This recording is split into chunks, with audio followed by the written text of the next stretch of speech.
ನೆನೆ ಹೇಳಿದ್ನಲ್ಲ ಮೂಟೆ ಮಾಡಿ ತೆಗೆದಿಟ್ಟಿದ್ದೀವಿ. ನನ್ನ ಮಗ ನನಗೆ ಆಟ ಸಾಮಾನು ಬೇಕು ಬೇಕು ಬೇಕು ಅಂತ ತಗೊಳ್ತಾ, ಅದಕ್ಕೆ ಉಯ್ರಿ ಹುಷಾರು.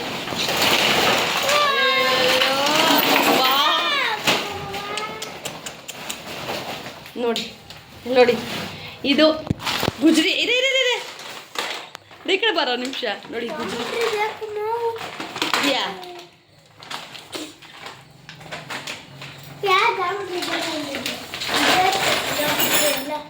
ನೋಡಿ ಅವಾಗಲೇ ಕೈಯಲ್ಲಿ ಇಟ್ಕೊಂಡು ಒಂದು ಜಾಮಿಟ್ರಿ ಬೇಕಂತ.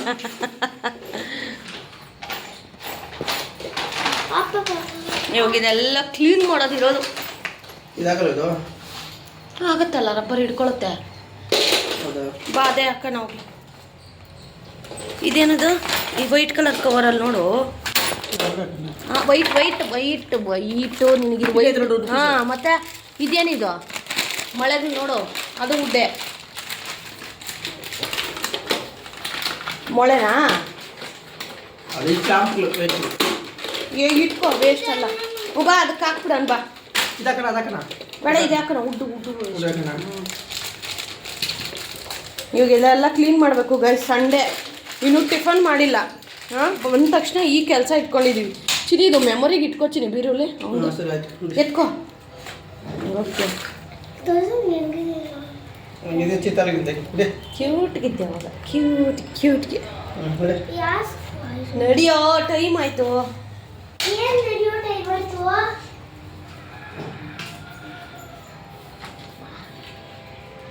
ದೇವಸ್ಥಾನಕ್ಕೆ ಬಂದಿದ್ದೀವಿ. ನೋಡಿ ಅಲ್ಲಿ ನಂದಿ ಥರನೇ ಇದೆ ಕ್ಲೌಡು. ವಾವ್, ಸೂಪರ್ ಅಲ್ಲ ರೀ? ಐಸಿಗೆ ಇದ್ದಂಗಿದೆ, ಒಳ್ಳೆ ಜೋಡಿಸ್ದಂಗಿದೆ ಅಮ್ಮ. ಮಾವನ ಟೈಗರ್ ಥರ ಇದೆ ತಾನೆ? ಅಲ್ಲಮ್ಮ, ನಂದಿ ಥರ. ನಂದಿ ಅಂದರೆ ಅದೇ ಶಿವನ ವಾಹನ. ಅದೇ ಮೊನ್ನೆ ಮಹಾಗಣೇಶ ಹೆಂಗೆ ಕುತ್ಕೊಂಡಿದ್ದಾನೆ ಜಾತ್ರೆಯಲ್ಲಿ.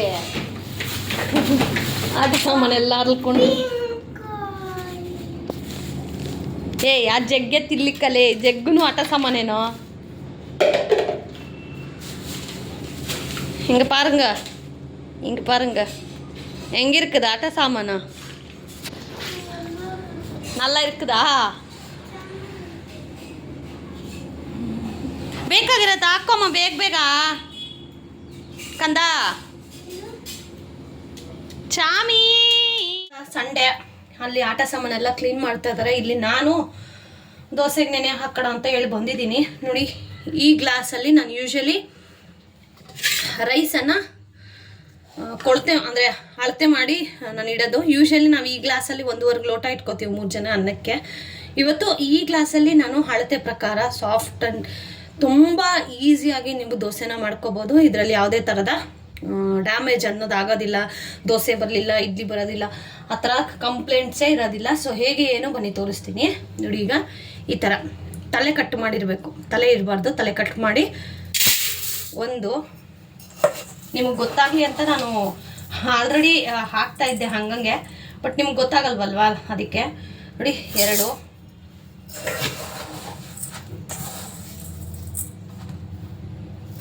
3 ಕೊನೆಯದಾಗಿ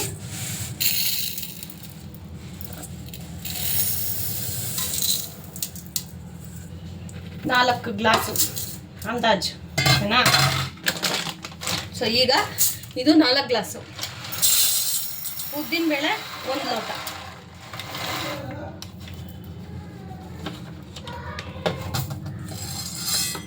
ಇದು ಒಂದು ಮುಕ್ಕಾಲ್ಗಿಂತ ಇನ್ನೊಂಚೂರು ಜಾಸ್ತಿ ಇದೆ, ಓಕೆನಾ? ಈಗ ಮೆಂತ್ಯ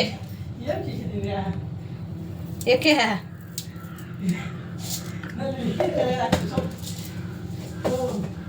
ಬುದ್ಧಿವಂತರಿ ಇಬ್ರು. ಅದೇ ಇಬ್ರು ಬುದ್ಧಿವಂತ್ರೆ. ಇವಾಗ ಇದನ್ನ ಒಂದು 4ರಿಂದ 5 ಸತಿ ನೀಟಾಗಿ ತೊಳ್ಕೊಳ್ಳೋಣ. ಏನ್ರೋ ನಿಮ್ಮಿಬ್ಬರದು ಲೇ? ಏನ್ ನಿಮ್ಮಿಬ್ಬರದು? ಅಲ್ಲ ಗಾಡಿಗೆ ಯಾರಾದ್ರೂ ಸೋಫಾ ಕೆಳಗೆ ಹಾಕ್ತಾರೇನೋ ಚಿಕ್ಕಲ್ಗೆ? ಡ್ಯಾಡಿ ಸೋಫಾ ಮೇಲೆ ಇಟ್ಟಿದ್ದು ನಾನೇ ನೋಡಿದ್ದೀನಿ.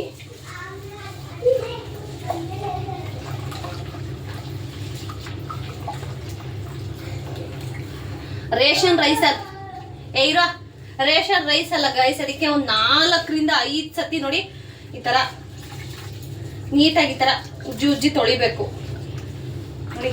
ಹಿಂಗೆ ಕಲರ್ ಬರ್ತಾ ಇರುತ್ತೆ, ಈ ತರ ವೈಟ್ ಕಲರ್ ಬರಬಾರ್ದು.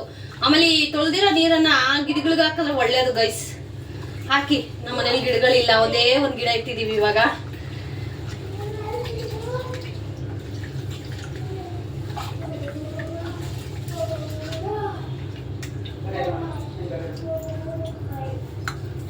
ಕಂದ ಬಾರ ಕ್ರಿಕೆಟ್ ಆಡೋಣ.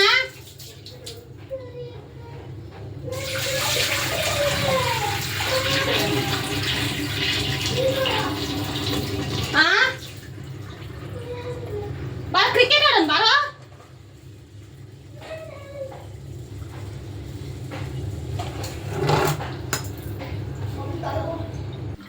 ಇವಾಗ ಒಂದು 4 ರಿಂದ 5 ಸತಿನೇ ತೊಳೆದಿದ್ದೀನಿ ಗೈಸ್. ನೋಡಿ ಈ ಥರ ವೈಟಿಗೆ ಬರಬೇಕು ನೀರು. ಯಾಕಂದರೆ ರೇಷನ್ ರೈಸ್ ಅಲ್ವಾ, ಜಾಸ್ತಿ ಧೂಳಿರುತ್ತೆ. ಆಮೇಲೆ ತುಂಬ ಜನಕ್ಕೆ ಈ ಅಕ್ಕಿ ತಿನ್ನೋ ಅಭ್ಯಾಸ ಇರುತ್ತೆ. ಆ್ಯಕ್ಚುಲಿ ಪಾಪ ಅವ್ರಿಗೆ ಗೊತ್ತಿಲ್ಲದೆ ಇರೋ ನಿಜ ಏನಂತಂದರೆ, ಈ ಅಕ್ಕಿ ಏನಿದೆಯಲ್ಲ ರೇಷನ್ ರೈಸು, ಇದ್ರೊಳಗಡೆ ಈ ಸಮ್ ಬ್ಯಾಕ್ಟೀರಿಯಾ ಅಂತ ಸಣ್ಣಗಿರ್ತವೆ ಗೈಸ್. ಅದು ನೋಡಿದಾಗ ನಿಜವಾಗ್ಲೂ ಅದು ಹೆಂಗಪ್ಪ ತಿಂತಾರೆ ಅಂತ ಅನ್ಸುತ್ತೆ. ಯಪ್ಪ ದೇವ್ರೆ, ಯಾರಾದರೂ ಅಕ್ಕಿ ತಿನ್ನೋರು ನೋಡ್ತಾ ಇದ್ದರೆ ವಿಡಿಯೋನ ದಯವಿಟ್ಟು ಬಿಟ್ಬಿಡಿ. ಯಾಕಂದರೆ ಅದರಷ್ಟು ಪಾಯ್ಸನ್ ಬೇರೆ ಇಲ್ಲ. ಅದಕ್ಕೆ ನಾವು ಏನಕ್ಕೆ 4 ರಿಂದ 5 ಸತಿ ತೊಳಿಬೇಕು ಅನ್ನೋದು ಇದೇ ಕಾರಣಕ್ಕೆ. ನೋಡಿ, ಅಷ್ಟು 5 ಸತಿ 6 ಸತಿ ತೊಳೆದ್ರೂ ನೀರಷ್ಟು ವೈಟ್ಗೆ ಆಗಿಲ್ಲ. ಸೊ ಇವಾಗ ನಾನು ಇದನ್ನು ಒಂದು 8 ಅವರ್ಸು ನೆನೆಯೋಕ್ಕೆ ಬಿಟ್ಬಿಡೋಣ. ಸೊ ಇದ್ರ ಜೊತೆಗೆ ನೀವು ಈ ಸಬ್ಬಕ್ಕಿ ಬರುತ್ತಲ್ಲ ಸಣ್ಣಗೆ, ಸೊ ಅದನ್ನೂ ನೆನೆ ಹಾಕ್ಬೋದು. ಬಟ್ ನಾನು ನೆನೆ ಹಾಕೋದಿಲ್ಲ, ಬಿಕಾಸ್ ಎಲ್ರಿಗೂ ಅದು ಅವೈಲೇಬಲ್ ಇರೋದಿಲ್ಲ ಅಲ್ಲ. ಹಾಗಾಗಿ ನಿಮಗೆ ಬೇಕು ಅಂದರೆ ನೀವು ಹಾಕೋಬೋದು. ಆ್ಯಂಡ್ ಗೈಸ್, ಕಿಚನ್ ನೋಡಿ ಈ ರೀತಿ ನೀಟಾಗಿ ಆರ್ಗನೈಸ್ ಮಾಡಿದ್ದೀನಿ. ಕಿಚನ್ ಟೂರ್ ಬೇಕಾ ಕಮೆಂಟ್ ಮಾಡಿ, ಆದಷ್ಟು ಬೇಗ ಶೇರ್ ಮಾಡ್ತೀನಿ. ಬೇಡ ಅಂದರೆ ಮಾಡೋದಿಲ್ಲ. So okay, let start. ಹೇಗಿರುತ್ತೆ ಇವತ್ತು ದಿನ ಎಲ್ಲ ಗೊತ್ತಿಲ್ಲ. ಬೆಳಗ್ಗೆನೇ ಆ ಕ್ಲೀನಿಂಗ್ ಥರನೇ ಶುರು ಆಗಿದೆ. ಟಿಫನ್ ಏನೂ ಮಾಡಿಲ್ಲ. ಯಾಕೆ ಏನು ತಿಳಿಸ್ಕೊಡ್ತೀನಿ, ನೋಡ್ತಾ ಹೋಗಿ. ಇನ್ನು ರೂಮಲ್ಲಿ ಇದೊಂದು ಬೋರ್ಡ್ ಇತ್ತು ಗೊತ್ತಾ, ಇದನ್ನು ಕ್ಲೀನ್ ಮಾಡಿರಲಿಲ್ಲ. ಬಿಕಾಸ್ ಅದು ಆಣಿ ಸ್ವಲ್ಪ ಲೂಸ್ ಆಗಿಬಿಟ್ಟಿತ್ತು. ಮತ್ತು ಹಾಕಿದ್ರೆ ಯಾಕೆ ಸುಮ್ಮನೆ ಕೆಳಗಡೆ ಬಿದ್ದೋಗುತ್ತೋ ಅನ್ನೋ ಬೈಕೆ. ಇವತ್ತು ಸಂಡೇ ಅಲ್ವಾ, ಹಸ್ಬೆಂಡ್ ಇದ್ದರು. ಅವ್ರ ಕೈಯಲ್ಲಿ ಫಸ್ಟಿಗೆ ವುಡ್ಡನ್ನು ಸ್ಟಿಕ್ ಮಾಡಿಸಿ, ಅದಾದಮೇಲೆ ಮೊಳೆನ ಹೊಡೆದು ಅದಕ್ಕೆ ಈಗ ತಗಲಾಕಿದ್ದೀನಿ. ಅದನ್ನೆಲ್ಲ ನೀಟಾಗಿ ಒರೆಸಿ ಈಗ ನೋಡಿ ಇದು ಈ ಥರ ನೀಟಾಗಿ ಜೋಡಿಸಿಟ್ಟಿದ್ದೀನಿ. ಆಮೇಲೆ ಇಲ್ಲಿ ಒಂದು ಕೃಷ್ಣನ ಫೋಟೋ ಇತ್ತು, ರಾಧಾಕೃಷ್ಣಂದು. ಸೊ ಆ ಫೋಟೋನ ಆಚೆನೇ ಇಟ್ಟಿದ್ದೀನಿ. ಬಿಕಾಸ್ ಅದು ಧೂಳು ಜಾಸ್ತಿ ಇತ್ತು. ಸರಿ, ಅದನ್ನ ನೀಟಾಗಿ ತೊಳೆದ್ಬಿಟ್ಟು ಇಡೋಣ ಅಂತ ಹೇಳಿ ಸದ್ಯಕ್ಕೆ ಇದನ್ನು ಈ ರೀತಿ ಆರ್ಗನೈಸ್ ಮಾಡಿದ್ದೀನಿ. ಅಂದರೆ ಯೂಶ್ವಲಿ ನಾವು ಡೈಲಿ ಬಳಸುವಂತಹ ಕ್ಲಿಪ್ಸ್ ಆಗಿರಲಿ, ರಿಬ್ಬನ್ಸ್ ಆಗಿರಲಿ, ಫೇರ್ ಆ್ಯಂಡ್ ಲವ್ಲಿ ಇವೆಲ್ಲವನ್ನು ನಾನು ಈ ರೀತಿ ಇಟ್ಕೋತೀನಿ. ಈಸಿ ಆಗುತ್ತೆ. ಸೊ ದಟ್ ಪದೇ ಪದೇ ಬೀರು ತೆಗೆದು ಇಡೋಕ್ಕೆ ಸ್ವಲ್ಪ ಕಷ್ಟ ಆಗುತ್ತೆ. ಆ್ಯಂಡ್ ಇನ್ನೂ ಹೊಸ ಕುಕ್ಕರ್ ತೊಗೊಂಡಿದ್ದೆ ಗೈಸ್. ಹೆಣ್ಮಕ್ಳಿಗೆ ಹೊಸದೇನಾದರೂ ತೊಗೊಂಡ್ರು ಅದ್ರ ಮೇಲೇ ಮನಸ್ಸು. ಯಾವಾಗ ಹೊಸದ್ರಲ್ಲಿ ಅಡುಗೆ ಮಾಡ್ತೀವೋ, ಟೇಸ್ಟ್ ಹೆಂಗಿರುತ್ತೋ ಎಲ್ಲ ಒಂದೇ. ಬಟ್ ಸ್ಟಿಲ್ ಒಂದು ಕ್ಯೂರಿಯಾಸಿಟಿ, ಹೊಸದು ಯಾವಾಗ ಬಳಸ್ತೀವೋ ಅಂತ. ಸೊ ಎಲ್ಲ ಹೆಣ್ಮಕ್ಳದ್ದು ಅದೇ ಥರ ಅನ್ಕೋತೀನಿ. ಸೊ ನೀವು ನನ್ನ ಹಾಗೇನ ಕಮೆಂಟ್ ಮಾಡಿ. ಆ್ಯಂಡ್ ಗೈಸ್, ನಿಮಗೆ ಬ್ಯಾಕ್ಗ್ರೌಂಡಲ್ಲಿ ನಾಯ್ಸ್ ಕೇಳಿಸ್ತಾ ಇದೆಯಾ? ಅಫ್ಕೋರ್ಸ್ ಈಗ ಬೇಸಿಗೆ ಕಾಲ, ವಿತೌಟ್ ಫ್ಯಾನ್ ನಾವು ಏನೂ ಮಾಡೋಕ್ಕಾಗ್ತಾ ಇಲ್ಲ. ಹಾಗಾಗಿ ಫ್ಯಾನ್ ವಾಯ್ಸ್ ಬರ್ತಾಯಿದ್ರೆ ಇಗ್ನೋರ್ ಮಾಡಿ, ನನ್ನ ವಾಯ್ಸ್ ಮಾತ್ರ ಕೇಳಿಸ್ಕೊಳ್ಳಿ. ಓಕೆ. ಆ್ಯಂಡ್ ಇನ್ನು ಮಧ್ಯಾಹ್ನ ಬೆಳಗ್ಗೆ ಟಿಫನ್ನೇ ಮಾಡಿರಲಿಲ್ಲ ಗೈಸ್ ನಾನು. ಯಾಕೆ ಅಂತಂದರೆ ನೆನ್ನೆ ಆ್ಯಕ್ಚುಲಿ ಮದುವೆ ಇತ್ತು. ನಮ್ಮ ಯಜಮಾನ್ರು ಬರಬೇಕಾದ್ರೇ ಈ ನೂಡಲ್ಸು ಮತ್ತು ಫ್ರೈಡ್ ರೈಸ್ ಎಲ್ಲ ತೊಗೊಬಂದುಬಿಟ್ಟಿದ್ರು, ಗೋಬಿ ಎಲ್ಲ. ಇನ್ನು ಮದುವೆಗೆ ಹೋಗಬೇಕು ಅಂತ ಅಂದರೆ ಅದನ್ನೆಲ್ಲ ವೇಸ್ಟ್ ಆಗುತ್ತಲ್ಲ ಅಂದ್ಬಿಟ್ಟು ನಾನೇನು ಮಾಡಿದೆ, ಅದನ್ನೆಲ್ಲನೂ ಫ್ರಿಜ್ಜಲ್ಲಿ ತೆಗೆದಿಟ್ಬಿಟ್ಟು ಮದುವೆಗೆ ಹೋಗಿದ್ವಿ. ಸೊ ರಾತ್ರಿ ಅದನ್ನೆಲ್ಲ ಊಟ ಮಾಡಿರಲಿಲ್ಲ. ಸೊ ಫ್ರೈಡ್ ರೈಸು ನೂಡಲ್ಸ್ ಎಲ್ಲ ಹಂಗಂಗೆ ಇತ್ತಲ್ವಾ. ಸೊ ಬೆಳಗ್ಗೆ ಅದನ್ನೇ ಸ್ಟೀಮರಲ್ಲಿ ಇಟ್ಕೊಂಡು ಅದನ್ನೇ ಬ್ರೇಕ್ಫಾಸ್ಟಾಗಿ ತೊಗೊಂಡ್ವಿ. ಆ್ಯಂಡ್ ಇದು ಮಧ್ಯಾಹ್ನ ಅದೆಲ್ಲ ಕ್ಲೀನ್ ಮಾಡಿ, ಆಟ ಸಾಮಾನು ನೀವು ಆಚೆ ನೋಡಿದ್ರಲ್ಲ ರಾಶಿ ಆಟ ಸಾಮಾನು ಹೆಂಗಿತ್ತು ಅಂತ, ಕಂಪ್ಲೀಟ್ಲಿ ಅದನ್ನೆಲ್ಲ ಕ್ಲೀನ್ ಮಾಡಿ ಈಗ ಮಧ್ಯಾಹ್ನ ಅಂದರೆ ಈಗ ಮಸಾಲೆ ಸಾಂಬಾರೆಲ್ಲ ತಿನ್ನೋಕ್ಕೆ ಆಗಲ್ಲ. ನೈಟ್ ಟೈಮ್ಸು ಓಕೆ, ಬಟ್ ಮಧ್ಯಾಹ್ನ ಉರಿ ಬಿಸಿಲಲ್ಲಿ ಏನಾದರೂ ಮಸಾಲೆ ಐಟಮ್ ತಿಂದಿದ್ದೀವಿ ಅಂತಂದರೆ ಜೀರ್ಣನೇ ಆಗೋದಿಲ್ಲ. ಆಮೇಲೆ ಏನೋ ಒಂಥರ ಹೆವಿ ಥರ ಫೀಲ್ ಆಗುತ್ತೆ. ಸೊ ಅದಕ್ಕೇ ಬೆಸ್ಟು ಬಿಸಿಲಿಗೆ ಈ ಮಜ್ಜಿಗೆ ಒಗ್ಗರಣೆ, ಸೋರೆಕಾಯಿ ರುಬ್ಬಿಬಿಟ್ಟು ಮಜ್ಜಿಗೆನ ಒಗ್ಗರಣೆ ಹಾಕ್ಕೊಳ್ಳೋದು, ಮೂಲಂಗಿನ ಉಪಯೋಗಿಸೋದು, ಇದೆಲ್ಲ ಒಳ್ಳೆಯದು. ಮಜ್ಜಿಗೆ ಜೊತೆ ನೀವು ಯಾವುದನ್ನೇ ನೀಟಾಗಿ ರುಬ್ಬಿಬಿಟ್ಟು ಪೇಸ್ಟ್ ಥರ ಮಾಡಿ ಕಲಸಿ ಒಗ್ಗರಣೆ ಹಾಕ್ಕೊಂಡು ತಿಂದರೆ ಒಂದು ತುತ್ತಿನೋ ಹತ್ರ ನಾರ್ಮಲ್ ಪ್ಲೈನ್ ಮಜ್ಜಿಗೆಗೂ ಮಸಾಲ ಮಜ್ಜಿಗೆ ಮಾಡಿಕೊಂಡು ಅದ್ರ ಜೊತೆಗೆ ಮೂಲಂಗಿ ಆಗಲಿ ಸೋರೆಕಾಯಿ ಆಗಲಿ ಸೊ ಈ ಥರ ಕಾಂಬಿನೇಷನಲ್ಲಿ ನೀವು ಹಾಕ್ಕೊಂಡು ಊಟ ಮಾಡ್ತೀರಾ ಅಂದರೆ ತುಂಬ ಚೆನ್ನಾಗಿರುತ್ತೆ. ನಿಮ್ಗೆ ಅದರ ರೆಸಿಪಿಗಳು ಬೇಕು ಅಂತಂದರೆ ಕಮೆಂಟ್ ಮಾಡಿ. ಹೇಗಿದ್ದರೂ ನಾನಿನ್ನು ಬಿಸಿಲುಗಾಲ ಶುರುವಾಯಿತು, ಇನ್ನು ಪರ್ಯಂತ್ಗೆ ಇನ್ನು ಆಲ್ಮೋಸ್ಟ್ ಒಂದು 15 ಡೇಸ್ ಇದೆ ಸ್ಕೂಲು. ಸೊ ಫೈನಲ್ ಎಕ್ಸಾಮ್ ಎಲ್ಲ ಆಗೋದ್ಮೇಲೆ ಹಾಲಿಡೇಸ್ ಕೊಡ್ತಾರಲ್ಲ, ಸೊ ಮಧ್ಯಾಹ್ನ ಈ ರೀತಿ ಮಸಾಲೆ ಮಜ್ಜಿಗೆ ಥರ ಮಾಡಿಕೊಟ್ಬಿಟ್ರೆ ತಿನ್ನೋಕ್ಕೂ ಚೆನ್ನಾಗಿರುತ್ತೆ, ಆಮೇಲೆ ದೇಹಕ್ಕೂ ತಂಪು. ಸೊ ಆ ರೆಸಿಪಿಗಳನ್ನು ಶೇರ್ ಮಾಡ್ತೀನಿ, ಕಮೆಂಟ್ ಮಾಡಿದ್ರೆ ಮಾತ್ರ. ಆ್ಯಂಡ್ ಈಗ ಎಲ್ರಿಗೂ ಊಟ ಹಾಕ್ಕೊಡ್ತಾ ಇದ್ದೀನಿ ಮಜ್ಜಿಗೆ ಜೊತೆಗೆ ಉಪ್ಪಿನಕಾಯಿ ಹಾಕ್ಕೊಂಡ್ರೂ ಚೆನ್ನಾಗಿರುತ್ತೆ. ಬಟ್ ನನಗೆ ಇಷ್ಟ ಆಗೋದಿಲ್ಲ, ನಮ್ಮ ಯಜಮಾನ್ರು ಹಾಕ್ಕೋತಾರೆ. ಸೊ ನಾನು ಪ್ಲೈನ್ ಮಜ್ಜಿಗೆನ ಹಾಗೆ ತಿನ್ನೋಕ್ಕೆ ಇಷ್ಟಪಡ್ತೀನಿ. ತುಂಬ ಚೆನ್ನಾಗಿರುತ್ತೆ. ಈ ಬಿಸಿಲಿಗೆ ಏನಾದರೂ ತಂಪಾಗಿರೋದು ಕೊಟ್ಟರೆ ಸಾಕಪ್ಪ ಅಂತ ಅನ್ನಿಸ್ತಾ ಇರುತ್ತೆ ಗೈಸ್. ಅದಕ್ಕೆ ಆ್ಯಂಡ್ ಇನ್ನು ಇದ್ರ ಜೊತೆಗೆ ಅಂತ ಹೇಳಿ ನಮ್ಮ ಯಜಮಾನ್ರು ಸೌತೆಕಾಯಿ ಕಟ್ ಮಾಡಿಕೊಟ್ರು. ನನಗೇನು ಗೊತ್ತಾ, ಬೇರೆ ಇವ್ರಿಗಾದರೆ ಮಾಡಿಕೊಡ್ತೀನಿ, ನಮಗೆ ನಾವೇ ತಿನ್ನಬೇಕು ಅಂತ ಅಂದಾಗ ಸ್ವಲ್ಪ ಮೈ ಭಾರ, ಕಟ್ ಮಾಡಬೇಕಾ ಬಿಡು ಯಾವಾಗನ ತಿಂದ್ರಾಯ್ತು ಅಂತ. ಅದೇ ಇವಾಗ ನನ್ನ ಮಗ ಕೇಳ್ತಾನೆ ಅಂದ್ಕೊಳ್ಳಿ, ಮಮ್ಮಿ ನಂಗೆ ಸೌತೆಕಾಯಿ ಬೇಕು ಅಂತಂದರೆ ನಾನು ಕಟ್ ಮಾಡಿಕೊಡ್ತೀನಿ. ಇವ್ರು ಕೇಳಿದ್ರು ಅಷ್ಟೇ, ಸಲಾಡ್ಗೆ ಏನಾದರೂ ಮಾಡಿಕೊಡು ಅಂತಂದರೆ ಟೊಮೊಟೊ ಈ ಥರ ಎಲ್ಲ ಕಟ್ ಮಾಡಿಕೊಡ್ತೀನಿ. ಸೊ ಹಾಗೆ ನಮಗೆ ಅಂತಂದರೆ ಸ್ವಲ್ಪ. ಸೊ ಇವಾಗ ಸ್ವಲ್ಪ ಅನ್ನ ಗೈಸ್, ಜಾಸ್ತಿ ಏನು ಬೇಡ, ಸ್ವಲ್ಪ ಅಂದರೆ ಗೊತ್ತಾಗತ್ತಲ್ವಾ. Hi, what happen?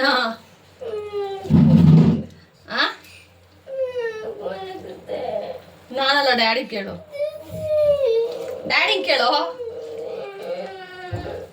ನಾನು ಊಟ ಎಲ್ಲ ಮಾಡಿ ಪರ್ಯಂತನ ಸೈಲೆಂಟಾಗಿ ಕರ್ಕೊಂಡೋಗಿ ಬಾಕಂದ ಸುಮ್ಮನೆ ಮಲ್ಕೊಳ್ಳೋಣ ಅಂತ ಕರ್ಕೊಂಡೋಗಿ ಮಲಗಿಸ್ಬಿಟ್ಟೆ. ಸೊ ಈಗ ನಾನು ಇದನ್ನೆಲ್ಲ ಮಿಷಿನ್ಗೆ ಹಾಕೋಣ ಅಂತ ಹೇಳಿ ಎಲ್ಲ ತೆಗೆದಿಡ್ತಾ ಇದ್ದೆ. ಸೊ ಅಷ್ಟೊತ್ತಿಗೆ ಅವನು ಹತ್ಕೊಂಡು ಬಂದ, ಮಮ್ಮಿ ಯಾಕೆ ನಾನು ಮಲಗಿಸ್ದೆ ಅಂತ. ಸೊ ಇನ್ನು ಅಳ್ತಾ ಇರ್ತಾನೆ ಮಗು, ಅಂದರೆ ಕೇಳಕ್ಕೆ ನಿಮಗೂ ಬೇಜಾರಾಗುತ್ತೆ, ಅದಕ್ಕೆ ಮ್ಯೂಟ್ ಇಟ್ಟಿದ್ದೀನಿ. ಅದನ್ನೇ ನಾನು ಹೇಳ್ತಾ ಇದ್ದೆ, ಇಲ್ಲೆಲ್ಲ ನಾನಲ್ಲಪ್ಪ ನಿಮ್ಮ ಡ್ಯಾಡಿ ಮಲಗಿಸಿದ್ದು, ಕೇಳೋಗು ಅಂತ. ಯಾಕೋ ಗೊತ್ತಿಲ್ಲ ಪಾಪ ಬಿಸಿಲಿಗೇನೋ ಫುಲ್ ಟಯರ್ಡ್ ಆಗಿರೋ ಥರ ಕಾಣಿಸ್ತಾ ಇತ್ತು ಮಗು. ಆಮೇಲೆ ಕ್ರಿಕೆಟೆಲ್ಲ ಆಡೋಕ್ಕೆ ಹೋಗಿದ್ವಿ, ಸೊ ಮೇ ಬಿ ಅಲ್ಲಿ ಟಯರ್ಡ್ ಆಗಿರುತ್ತೆ ಅಂತ ಹೇಳಿ ಬಲವಂತವಾಗೇ ಮಲಗಿಸ್ದೆ ನಾನು, ಒಂದು ಸ್ವಲ್ಪ ಹೊತ್ತಾದರೂ ಮಲ್ಕೊಳ್ಳಿ ಅಂತ. ಒಂದು ಅರ್ಧ ಮುಕ್ಕಾಲು ಗಂಟೆ ಮಲ್ಕೊಂಡ್ರೆ ಬಾಡಿಗೆ ರೆಸ್ಟ್ ಸಿಗುತ್ತಲ್ವ. ಇಲ್ಲ ಅಂತಂದರೆ ಆಡೋ ಮಕ್ಕಳು ಆಟ ಆಡ್ತಾ ಇರ್ತಾರೆ, ಹೇಳಿದ ಮಾತು ಕೇಳೋದಿಲ್ಲ. ಇನ್ನು ಬೇಸಿಗೆಯಲ್ಲಿ ಹೆಂಗಪ್ಪ ಹಿಡಿಯೋದು, ಲಿಟ್ರಲಿ ಹಂಗೆ ಅನ್ನಿಸ್ತಾ ಇದೆ. ಆ್ಯಂಡ್ ಈಗ ನೋಡಿ ಅಷ್ಟೇ ಗೈಸ್, ದೋಸೆಗೆ ಈ ರೀತಿ ಸ್ವಲ್ಪ ಅನ್ನನ ಮಿಕ್ಸ್ ಮಾಡಿಕೊಂಡು ರುಬ್ಬಿಸ್ಕೊಂಡ್ರೆ ದೋಸೆ ಹಿಟ್ಟು ರೆಡಿ ಆಗುತ್ತೆ. ಸಂಡೇ ಅಲ್ವಾ, ಸಂಡೇ ಅಂದರೆ ಪಾಪ ನಮ್ಮ ಯಜಮಾನ್ರಿಗೆ ನೋ ಹಾಲಿಡೇ ಅಲ್ವ ರೀ. ಸಂಡೇನಾ ಪಾಪ ಸಂತೆಗೆ ಹೋಗಿ ನಾನು ಕರೆದ್ರು, ಅಯ್ಯೋ ನಾನು ಬರೋಕ್ಕಾಗಲ್ಲಪ್ಪ ನೀನು ಹೋಗ್ಬಿಟ್ಟು ಬಾ ಅಂದೆ. ಅದಕ್ಕೆ ಒಬ್ಬರೇ ಹೋಗಿ ತರಕಾರಿ ಎಲ್ಲ ತಂದಿದ್ದಾರೆ, ಏನೇನು ತಂದಿದ್ದಾರೆ ಅಂತ ಹೇಳ್ತಾ ಹಾಗೆಯೇ ಒಂದೊಳ್ಳೆ ಕಮೆಂಟ್ ಇದೆ, ಆ ಕಮೆಂಟ್ಗೆ ನಮ್ಮ ಯಜಮಾನ್ರು ಆನ್ಸರ್ ಮಾಡ್ತಾರೆ, ವೆಯ್ಟ್ ಮಾಡ್ತಾ ಇರಿ ಆಯಿತಾ. ನಿಮಗೆ ತಮ್ಮನೇಲಿ ನೋಡಿ ಗೊತ್ತಾಗಿರುತ್ತೆ, ಯಾಕಂತಂದರೆ ಇಷ್ಟು ದಿನ ನಾನು ರಿಪ್ಲೈ ಮಾಡ್ತಾ ಇದ್ದೆ. ಇವತ್ತು ನಮ್ಮ ಯಜಮಾನ್ರಿಗೆ ಕಮೆಂಟ್ ತೋರಿಸ್ದೆ ನಾನು, ನೋಡ್ರಿ ಈ ಥರ ಅಂತ ಹೇಳಿ. ಅದಕ್ಕೆ ಅವರೇನೆ ಇಲ್ಲ ನಾನು ವಿಡಿಯೋ ಮಾಡು, ನಾನು ಹೇಳ್ತೀನಿ ಅಂತಂದರು. ಸರಿ ಆಯಿತು, ಅವ್ರ ಮುಂದೆನೇ ಶೇರ್ ಮಾಡೋಣ ಅಂತ. ಈಗ ಸಂಡೇ ನೋಡಿ, ಸೋರೆಕಾಯಿ ಎಲ್ಲ ತಂದವ್ರು ಪಾಪ ಇವತ್ತು. ಸೋರೆಕಾಯಿ, ಬೀನ್ಸು, ನುಗ್ಗೆಕಾಯಿ. ಎಷ್ಟು ಇದು? ನೋಡ್ದ, ಅದಕ್ಕೆ ಸಂತೆನೇ ಅಂಗಡಿನೇ ಅನ್ನೋದು. ಅವ್ರಿಗೆ ಮೋಸ ಮಾಡ್ಬಿಡ್ಲು, ಅದಕ್ಕೆ ಹೆಣ್ಮಕ್ಳು ಬಲೆ ದುರಾಸೆ ಜಾಸ್ತಿ. 4-5 ಕಾಯಿಗೆ 150 ರೂಪಾಯಿ ತಗೊಂಡು ನಾನು. ಇದು 20 ರೂಪಾಯಾ? ಇದು 20 ರೂಪಾಯಿ, ಪರವಾಗಿಲ್ಲ. ನೋಡ್ದಾ, ಮನೆ ಇದೆ 5 ಕಾಯಿಗೆ ಇನ್ನು ಸ್ವಲ್ಪ ಉದ್ದಾಯ್ತು, 150 ರೂಪಾಯಿ ತಗೊಂಡಿದೆ. 150 ರೂಪಾಯಿ ಅಂತ ಕೇಳಿದ್ರೆ 450 ರೂಪಾಯಿ ಕೆಜಿ ಅಂತ ಹೇಳಿದ್ದಾರೆ. ನಾನು ಬಿಲ್ಲಾಗಿ ನೋಡಿಲ್ಲ, ಅಮೌಂಟ್ ಹಾಕಿ ಬಂದ್ಬಿಟ್ಟಿದ್ದೀನಿ, ಮನೆಗೆ ಬಂದ್ಮೇಲೆ ನೋಡಿದ್ದೀನಿ. ಇಲ್ಲ, ಸಣ್ಣ ಪುಟ್ಟ ನೀನು ಅಂಗಡಿಲಿ ಎಲ್ಲೇ ತಗೋ, ಅವ್ರು ಹಂಗೆ ಮೋಸ ಮಾಡೋದು. ಇಲ್ಲ, 4 ಕಾಯಿಗೆ 150 ರೂಪಾಯಿ ತಗೊಂಡಿದ್ದಾವೆ ಅಮ್ಮ. ಏನು ತುರಾಸೆ ನಮ್ಮ ಹೆಣ್ಮಕ್ಳಿಗೆ. ಆಮೇಲೆ ಕೋಸು, ಆಮೇಲೆ ಹೂಕೋಸು, ಆಮೇಲೆ ಇದು ಎಲೆಕೋಸು, ಇದು ಹೂಕೋಸು, ಆಮೇಲೆ ಸೋರೆಕಾಯಿ, ಬೀನ್ಸು, ಆಮೇಲೆ ಏನು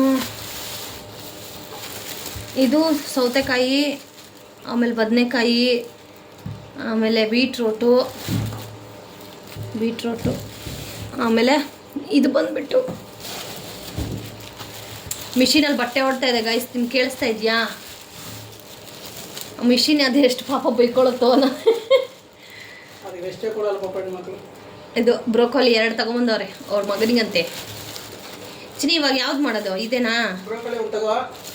ಕೋಸೊಂದು, ನುಗ್ಗೆಕಾಯಿ, ನುಗ್ಗೆಕಾಯಿ 3 ಹಾಕಿ ಮಸಾಲೆ. ಮಸಾಲೆ ಸಾಂಬಾರು ಮಾಡಬೇಕಂತ. ಭಾನುವಾರ ಅಲ್ವಾ, ನಾನ್ ವೆಜ್ ಇರುವಾಗ ಸ್ವಲ್ಪ ಮಸಾಲೆ ಒಂದು ಹತ್ರ ಓಕೆನಾ. ಇದು ಆಯ್ತಲ್ಲ, ತೋರಿಸ್ದೆ. ಆಮೇಲೆ ಇದು ಶುಂಠಿ ಅರ್ಧ kg, ಬೆಳ್ಳುಳ್ಳಿ. ಲಾಸ್ಟ್ ಟೈಮ್ ಬೆಳ್ಳುಳ್ಳಿ ತಂದು ಒಂಚೂರು ಚೆನ್ನಾಗಿರ್ಲಿಲ್ಲ ಚಿನ್ನಿ. ಏನೋ ಗೊತ್ತಿಲ್ಲ. ಇಲ್ಲ, ನಿಮ್ಮ ಗಂಡು ಮಕ್ಳಾದ್ರೆ ತುಂಬ ಯಾಮಾರಿಸ್ತಾರೆ, ಅದೇ ಬೇಜಾರು. ಯಾರು ತಗೊಂಡ್ರು ತರಕಾರಿ ಒಂದೇ ಥರ ಕೊಡ್ಬೇಕಲ್ವ ಚಿನ್ನಿ. ಬಟ್ ಈ ಹೆಣ್ಮಕ್ಳು ಹೆಂಗೆ ಗೊತ್ತಾ, ಗಂಡು ಮಕ್ಳು ಬಂದರೆ ಕಾಯ್ತಾ ಇರ್ತಾರೆ, ಆರಾಮ್ಸೆ ನಿಮ್ಮನ್ನು ಯಾಮಾರಿಸ್ಬಿಡ್ಬೋದು. ನೀವೇನು ಹೇಳಿದ್ರು ತೊಗೊಂಡೋಗ್ತೀರಾ. ಆದರೆ ನಾವು ಹೆಣ್ಮಕ್ಳು ಹಂಗಲ್ಲ, ತುಂಬ ಬಾರ್ಗಿನ್ ಮಾಡ್ತೀವಿ, ತುಂಬ ಕ್ವಶನ್ಸ್ ಕೇಳ್ತೀವಿ. ಸೊ ಅದಕ್ಕೆ ಅವರು ನಮಗೆ ಒಂಥರ ಬೇಕಾಬಿಟ್ಟಿ ಕೊಡೋದಿಲ್ಲ. ಹೆಂಗಿದೆ ಚಿನ್ನಿ ತರಕಾರಿ ರೇಟ್ ಎಲ್ಲ ಆಚೆ? ಅಯ್ಯೋ, ರೇಟ್ ಜಾಸ್ತಿ. ಹಂಗಂತೀಯ? ತರಕಾರಿ ಇಲ್ಲ, ಹಾಂ. ರೇಟ್ ಜಾಸ್ತಿ. ಕೋಸು ಹಂಗೆ. ಅಯ್ಯೋ ದೇವ್ರೆ, ಅಲ್ವಾ ತರಕಾರಿ ನಮ್ಮ ಕಡೆನೇ ಎಷ್ಟೋ ಪರವಾಗಿಲ್ಲ ಕಣ್ರಿ. ಸಿಟಿ ಕಡೆ ಎಲ್ಲ ಬರೀ ಇದೇನದು ಕೆಮಿಕಲ್ಸು. ಇವಾಗ ನೋಡ್ದ ಯಾವ ತರಕಾರಿ ತೋರಿಸು ಕೆಮಿಕಲ್ ಎಲ್ಲ ತರಕಾರಿ ನ್ಯೂಸ್ ತೋರಿಸ್ತಾ ಇದೆ. ಬಟ್ ನಾವು ಪುಣ್ಯ ಹಳ್ಳಿ ಕಡೆ ಇದ್ದೀವಿ, ಗೊತ್ತಿಲ್ಲ ಇಲ್ಲೂ ಎಷ್ಟು ಮಟ್ಟಿಗೆ ಹಾಕ್ತಾರಂತ. ಬಟ್ ಎಲ್ಲ ಸಮಾಧಾನ, ನಮ್ಮ ಕಡೆ ಹಾಕೋದಿಲ್ಲ ಅನ್ನೋ ಒಂದು ನಂಬಿಕೆ. ಸೊ ಶುಂಠಿ ಬೆಳ್ಳುಳ್ಳಿ ಪೇಸ್ಟು, ಇನ್ನು ಗ್ರಹಣ ಎಲ್ಲ ಇದೆ ಅಲ್ಲ, ಅದೆಲ್ಲ ಮುಗಿಸ್ಕೊಂಡು ಮಾಡ್ಕೊಳ್ಳೋಣ ಅಂತ ಹೇಳಿ. ಆ ಕಮೆಂಟ್ ಏನಂತ ಅಂದರೆ, 1 ಸೆಕೆಂಡ್ ನಾನು ತೋರಿಸ್ತೀನಿ, ಇಲ್ಲಿ ಡಿಸ್ಪ್ಲೇ ಮಾಡ್ತೀನಿ, ನೀವು ಓದ್ಕೊಳ್ಳಿ ಅದನ್ನು ಕಮೆಂಟ್ನ. ನಿನ್ನ ಮುಖ ನೋಡೋಕ್ಕಾಗೋದಿಲ್ಲ, ಇನ್ನೂ ಸ್ವಲ್ಪ ಚೆನ್ನಾಗಿದ್ದಿದ್ರೆ ಇನ್ನೇನೋ ಅಂತ ಹೇಳಿ ಕಮೆಂಟ್ ಮಾಡಿದರು. ಅವ್ರಿಗೆ ವಿಡಿಯೋ ನಾನು ಆಲ್ರೆಡಿ ಸಂಡೇ ಈವ್ನಿಂಗ್ ಒಂದು ವಿಡಿಯೋ ಅಪ್ಲೋಡ್ ಮಾಡಿದ್ದೆ, ಅದೇ ವ್ಯಕ್ತಿ ವಿಡಿಯೋ, ಅಕ್ಕಂಗೆ ಸಪ್ರೇಟ್ ವಿಡಿಯೋ ಮಾಡಬೇಕು ಅಂತ ಹೇಳಿ. ಅದೇ ಒಬ್ಳು ಕಮೆಂಟ್ ಮಾಡಿರೋದು ಇದಕ್ಕೂ. ಅದಕ್ಕೆ ನಮ್ಮ ಯಜಮಾನ್ರಿಗೆ ತೋರಿಸ್ದೆ ನಾನು, ಕೊಡಿಲಿ ಅವಳು ಯಾವಳೋ, ಅವಳದು ಕಾಂಟ್ಯಾಕ್ಟ್ ನಂಬರ್ ತೊಗೊಳ್ಳೆ, ಒಗ್ಯಾನ ಫೋನ್ ಮಾಡಿ ಅಂತ. ಮಾತಾಡ್ರಿ. ಯಾರಮ್ಮ ಅಂತ ಕಮೆಂಟ್ಸ್ ಕೊಟ್ಟಿರೋಳು? ಮೋಸ್ಟ್ಲಿ ಅವರೆಲ್ಲ ಸ್ಲಮ್ ಏರಿಯಾದಲ್ಲಿ ಇರ್ತಾರಲ್ಲ, ಸ್ಲಮ್ ಏರಿಯಾದವರು ಆ ಥರ ಭಾಷೆಯಲ್ಲಿ ಯೂಸ್ ಮಾಡೋದು. ಯಾಕಂದ್ರೆ ಅವರು ಸ್ಲಮ್ಮಲ್ಲಿ ಆ ಥರ ಇದ್ದಿದ್ದು ಅವ್ರ ಮಕ್ಕಳನ್ನ ಅವರೇ ನೋಡಿಕೊಂಡು ಆ ಥರ ಮಾತಾಡೋದು. ಅವ್ರು ಯಾರು ಹೆಂಗಾದ್ರೂ ಇರಲಿ, ಅವ್ರಿಗೆ ಏನು ಬೇಕದು ವಿಡಿಯೋ ನಿಂಗೆ ಇಷ್ಟ ಆಯ್ತಾ ನೋಡಬೇಕು, ಇಲ್ಲ ಅವ ಎಲ್ಲ ಮುಚ್ಕೊಂಡು ಬಾಯಿ ಮುಚ್ಕೊಂಡು ಇರಬೇಕು. ಕಮೆಂಟ್ಸ್ ಏನಿಗೆ ಹಾಕಬೇಕು? ಫಸ್ಟ್ ಆಫ್ ಆಲ್ ನಿನ್ನ ಪೇಸ್ ತೋರ್ಸಮ್ಮ, ಯಾರು ನೀನು? ಅಮ್ಮ ಪೇಸೇ ಇಲ್ಲ ನಮ್ಮಡಿಗೆ ಇಲ್ಲ, ನೀನು ಕಾಂಟ್ಯಾಕ್ಟ್ ನಂಬರ್ ಕೊಟ್ಟು ನಿನ್ನ ಪೇಸ್ ಹಾಕಮ್ಮ, ನೋಡೋಣ ಅದು ಹೆಂಗಿದೆಯಾ, ಯಾವ ಸ್ಲಮ್ಮಲ್ಲಿ ಇದೆಯೋ, ಯಾವ ಏರಿಯಾದಲ್ಲಿ ಇದೆ ನೋಡೋಣ. ಗೈಸ್, ನಮ್ಮ ಯಜಮಾನ್ರು ಮಾತು ನೋಡಕ್ಕಷ್ಟೇ. ಎಷ್ಟು ಚೆನ್ನಾಗಿ ಇರೋರ್ನ ಹಾಕೊಂಡು ಪೇಸ್ ನೋಡೋದು. ಫಸ್ಟ್ ನಿನ್ನ ಮಗ ತೋರ್ಸಮ್ಮ, ಯಾವ್ದಾದ್ರು ವಿಡಿಯೋ ಮಾಡಿ ಹಾಕಮ್ಮ, ಹೋಗಿ ನೋಡೋಣ ನಿನ್ನ ಪೇಸು. ಚಿನಿ ಆ ಡಿಪಿ ಕೂಡ ಇಲ್ಲ ಚಿನಿ ಅದರಲ್ಲಿ. ಯಾರು ಕಿತ್ತೋಗಿರ್ಬೇಕಾದ್ರೆ ಕಿತ್ತೋಗಿರ್ತಾರಲ್ಲ, ಡಿಪಿ ಹಾಕೊಳ್ಳಲ್ಲ. ಆಮೇಲೆ ಅದು ಹೆಸರೇನು ಗೊತ್ತಾ, ಹರ್ಷಿತಾ ಅಂತ ಇದೆ. ಹರ್ಷಿತಾ ಅಂತ ಇದೆ, ಬಟ್ ಆ ಚಾನಲ್ ಅವ್ರದ್ದು ಒಂದು ಇದಿರುತ್ತಲ್ಲ, ಕ್ರಿಯೇಟ್ ಮಾಡ್ಕೋಬೇಕಲ್ಲ, ಫೇಕ್ ಐಡಿ ತರ. ಸೊ ಅದಕ್ಕೆ ಡೋಂಟ್ ನೋ ಅಂತ ಇಕ್ಕವ್ರೆ. ಅವ್ರ ಬಗ್ಗೆ ಅವ್ರಿಗೆ ಗೊತ್ತಿಲ್ಲ. ಅದು ಯಾರು ಹುಟ್ಟಿದಾರೋ ಗೊತ್ತಿಲ್ಲ. ಅವ್ರು ಯಾರು ಹುಟ್ಟಿದಾರೋ ಅವ್ರಿಗೆ ಗೊತ್ತಿಲ್ಲ. ಮೋಸ್ಟ್ಲಿ ಅವ್ರ ಅಪ್ಪ ಅಮ್ಮನ ಹೆಸರು ಗೊತ್ತಿಲ್ವೇನೋ, ಅದಕ್ಕೆ ಡೋಂಟ್ ನೋ ಅಂತ ಹಾಕೊಂಡಿದ್ದಾರೆ. ಡೋಂಟ್ ನೋ ಅಂತೆ. ನಾವು ಆದ್ರೂ ಧೈರ್ಯವಾಗಿ ಫೇಸ್ ತೋರಿಸಿ ವಿಡಿಯೋ ಮಾಡ್ತೀವಿ. ನಾನು ಕೃಷ್ಣಪ್ಪನ ಹೆಂಡತಿ ಅಂತ ವಿಡಿಯೋ ಮಾಡ್ತೀನಿ. ಅವ್ರು ಹೇಳ್ಕೊಳಕ್ ಒಂದು ಇದಿಲ್ಲ. ಯಾರು ಹುಟ್ಟಿರ್ತಾರ ಅವರು, ಅದಕ್ಕೋಸ್ಕರ ಅವ್ರು ಹೇಳ್ಕೊಳಕ್ ಇಷ್ಟ ಆಗಲ್ಲ ಪಾಪ. ಅಯ್ಯೋ, ನಮ್ಮ ಯಜಮಾನ್ರು ಗೆದ್ದು ಕೇಳ್ಬಿಟ್ರೆ ಅಷ್ಟೇ. ನಾನು ಎಲ್ಲೂ ಶೇರ್ ಮಾಡಿಲ್ಲ. ಏನಾದ್ರು ಮಾಡೋದು, ಅಡ್ರೆಸ್ ತಗೋ, ಅಡ್ರೆಸ್ ಮನೆಗೆ ಹೋಗಿ ಬಂದ್ಬಿಡೋಣ. ಕೆರ ಕಿತ್ಕೊಂಡೋದಂಗ ಹೊಡಿಬೇಕು, ಹೆಣ್ಮಗ್ಳನ್ನ ನೋಡ್ದಂಗೆ ಹೊಡಿಬೇಕು. ಕೆರ ಕಿತ್ತೋಗಂಗ್ ಹೊಡಿತಾರಂತೆ, ಹುಷಾರು. ಇನ್ನೊಂದ್ಸ ಕಮೆಂಟ್ಸ್ ಬರ್ಲಿ, ತೋರಿಸಿ ಏನಾದ್ರು ಟ್ರ್ಯಾಕ್ ಮಾಡಿ ಅವ್ರದ್ದು ಕಾಂಟ್ಯಾಕ್ಟ್ ತಗೋ, ಡೀಟೇಲ್ಸ್ ತಗೋ. ನೀನು ಬರ್ಬೇಡ, ನಾನೇ ಹೋಗಿ ಬಂದ್ಬಿಟ್ಟು ಮೂತಿ ಮಕ ಎಲ್ಲ ಹೊಡೆದಾಕ್ ಬಂದ್ಬಿಡ್ತೇನೆ. ಅದು ಹೆಣ್ಣಾದ್ರೂ ಪರವಾಗಿಲ್ಲ, ಯಾರಾದ್ರೂ ಪರವಾಗಿಲ್ಲ ಅಷ್ಟೇ ಗಾಯ್ಸ್. ನೋಡಿ ಅಲ್ಲ, ಯಾರು ಹೆಂಗಿದ್ರಿ ನಿಮ್ಗೆ ಆಯ್ತಾ, ನೋಡ್ಬೇಕು ಬಿಡ್ಬೇಕು, ಇಷ್ಟ ಆಗಿರೋ ನೋಡ್ಬಾರ್ದು. ಅಲ್ಲ, ಎಂತೆಂತ ಸ್ಕ್ರಾಪ್ಗಳನ್ನೇ ನಮ್ಮ ಜನ ಬೆಳೆಸಿದ್ದಾರೆ. ಹೌದು, ಇನ್ಸ್ಟಾಗ್ರಾಮ್ ಅಲ್ಲೆಲ್ಲ ಹೇಳ್ಬಾರ್ದು ಪಾಪ. ಅವ್ರೂ ಒಂದು ಕಲೆ ಅವ್ರಿಗೆ, ಅದು ಓಕೆ, ವಿ ರೆಸ್ಪೆಕ್ಟ್ ದಟ್. ಅಂತ ಸ್ಕ್ರಾಪ್ಗಳನ್ನೇ ಅವರೆಲ್ಲ ಬೆಳೆಸಿರ್ಬೇಕಾದ್ರೆ, ಇನ್ನು ನಮ್ಮಂತ ಲಕ್ಷಣವಾಗಿ ನೋಡಿ, ಕಪ್ಪು ಕಸ್ತೂರಿ ಅಂತಾರೆ ನಮ್ಮ ಕಡೆ, ಲಕ್ಷಣವಾಗಿದ್ದರೆ ನಿಜವಾಗ್ಲೂ ಅಂಥವ್ರನ್ನ ನೋಡಿದ ತಕ್ಷಣ ಖುಷಿ ಆಗುತ್ತೆ.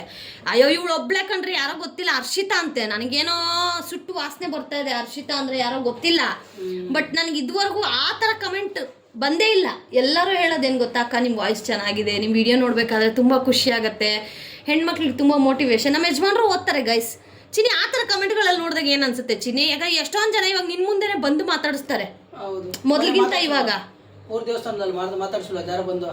ಆಮೇಲೆ ಸರ್ಜಾಪುರದ ಹತ್ರ ಹೋದಾಗ, ಡಿಮಾರ್ಟ್ಗೆ ಹೋದಾಗ, ನಮ್ಮೂರು ಆಲ್ ಡೈರಿ ಇದು ಹೆಸರು ಹೇಳ್ಬೇಡ ನಮ್ಮೂರ್ದು, ಅಲ್ಲಿ ಹೆಸರು ಹೇಳ್ತಲ್ಲ, ಅವ್ರ ಡೈರಿ ಅಧ್ಯಕ್ಷ ಹೆಂಡತಿ ಅವ್ರನ್ನ. ಹೌದು ಕರೆಕ್ಟು. ಅವರು ಎಷ್ಟು ದೊಡ್ಡವ್ರು ಗೊತ್ತಾ, ಆಲ್ ಡೈರಿ ಅಧ್ಯಕ್ಷರವ್ರ ಹೆಂಡತಿ, ಅಂದರೆ ಅರ್ಥ ಮಾಡ್ಕೊಳ್ಳಿ. ಅಂಥವ್ರು ಅಕ್ಕ ನೀವು ನಮಗೆ ಗೊತ್ತು, ಆದರೆ ನಿಮಗೆ ನಾವು ಗೊತ್ತಿಲ್ಲ ಅಂತ. ನಾನೊಂದು ಸೆಕೆಂಡ್ ಶಾಕ್ ಆದೆ. ಆಮೇಲೆ ಇವ್ರು ನನ್ನ ಜೊತೆ ಇದ್ದರು, ಇಲ್ಲ ಕಣೆ ಅವ್ರು ನಿನ್ನ ವಿಡಿಯೋ ನೋಡ್ತಾರೆ ಅಂತ. ಆಮೇಲೆ ಅವ್ರು ಹೇಳಿದ್ರು, ಇಲ್ಲ ನಾವು ಡೈಲಿ ನಿಮ್ಮ ವಿಡಿಯೋ ನೋಡ್ತೀವಿ, ತುಂಬ ಖುಷಿ ಆಗುತ್ತೆ, ನಮ್ಮೂರು ಹುಡುಗಿ ಥರ ಎಲ್ಲ ವಿಡಿಯೋ ಮಾಡೋದು, ಆಮೇಲೆ ನಾವು ಡೈಲಿ ನೋಡ್ತೀವಿ. ಇವೆಲ್ಲ ಕೇಳಿದಾಗ ಎಷ್ಟು ಖುಷಿ ಆಗುತ್ತೆ ಗೊತ್ತಾ. ಹಿಂಗೆ ಕಿತ್ತೋದು ಯಾವಳ ಒಬ್ಬಳು ಕಮೆಂಟ್ ಹಾಕ್ತಾಳೆ ಅಂತಂದ್ರೆ ಅದಕ್ಕೆಲ್ಲ ತಲೆ ಕೆಡ್ಸ್ಕೊಂಡು ಕೂತ್ಕೊಂಡ್ರೆ ಆಗತ್ತಾ ರೀ? ಇಲ್ಲ ಏನೋ ಮಾಡ ಡೀಟೇಲ್ ತಗೋದು ನೋಡೋಣ.